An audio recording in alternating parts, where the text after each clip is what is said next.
Now autumn is upon us in New Zealand, and normally associated with autumn would be lovely autumnal colours, but New Zealand and the bush in New Zealand, the native bush, is very green, and it's quite boring because it's all the same colour of green.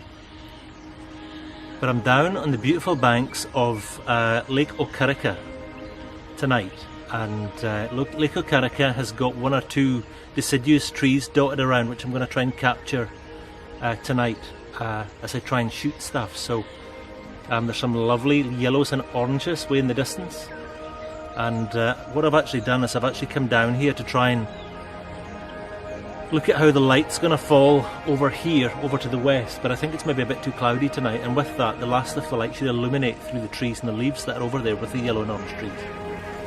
Now the light quality here tonight is actually really nice, but it's too contrasty for me. The sky's too bright and the shadow areas at the bottoms of the trees here is actually too dark, so if I wait until there's less dynamic range and the scene's more even, I'll shoot it then, but I'm about to make this quite tricky for myself.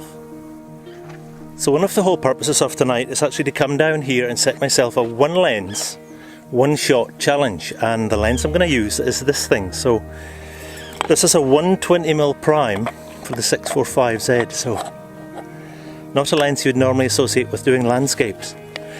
You'll have heard me saying in previous videos that long length of lens compresses layers of data from foreground, middle ground to background, and I stand by that. Something I've done for years, understood for years, and taught for years as well. But a Danish photographer called Mads Peter Iversen, who I've got a lot of respect for, his stuff is stunning.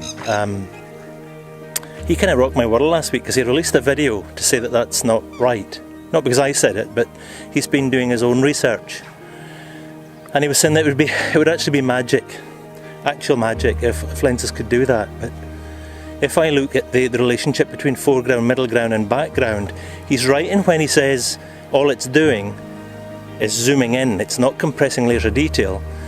And the only middle ground I can determine from the 2 points of discussion is that using a longer focal length does just zoom in, but to get the same scene you've got to then zoom with your feet, which is what I'm going to do tonight. So the single lens 120mm prime, not a normal landscape lens, and that's going to really cause me to look at the landscape here differently. It's going to be quite a challenge, but it's going to be one shot with this one lens. The light's starting to fall quite quickly now, so I've maybe got 10-15 minutes of light. So this will be, I'm not going to use filtration either, I'm just going to use a long shutter speed, which is why I'm waiting until it gets dark.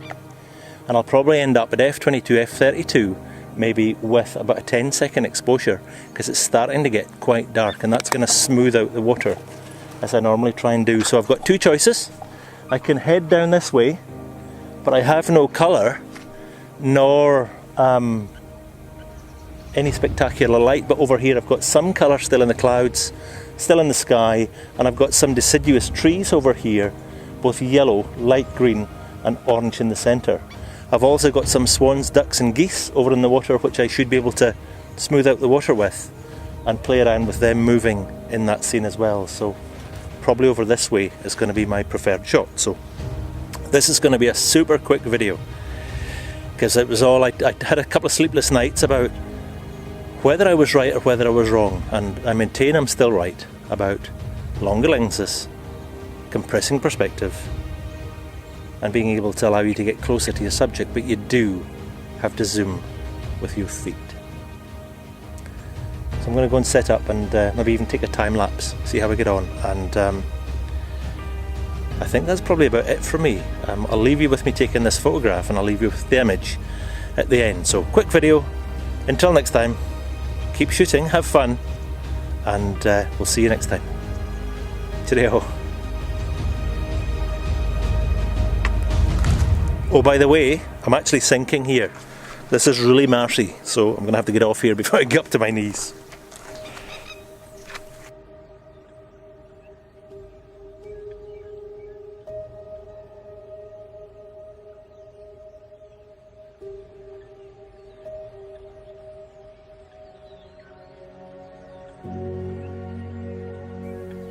Now these houses are actually quite some distance away, and they're almost framed perfectly amongst all these trees, and the colours are just amazing.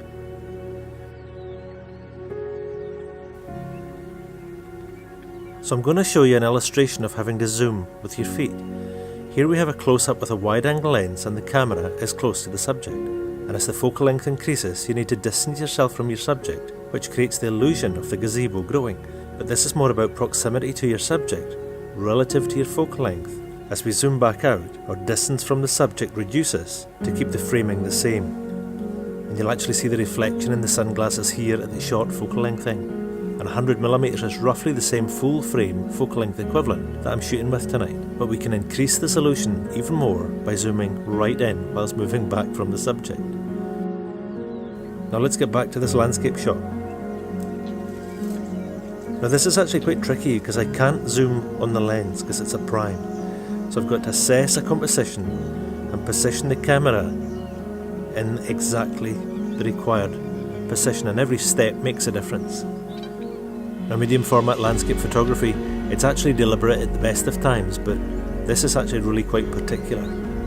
Placement, camera height, relativity of the compositional elements caused by the focal length you're shooting with. Now, even if this turns out to be an absolute shambles, or it's just too difficult, I'm actually still happy to be out amongst it, because it's a stunning, stunning part of the world, this.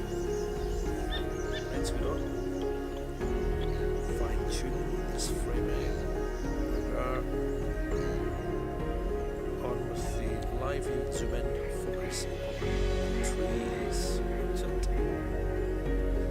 100 ISO f22, 10-second exposure. No filtration, no bracketing, nice and simple.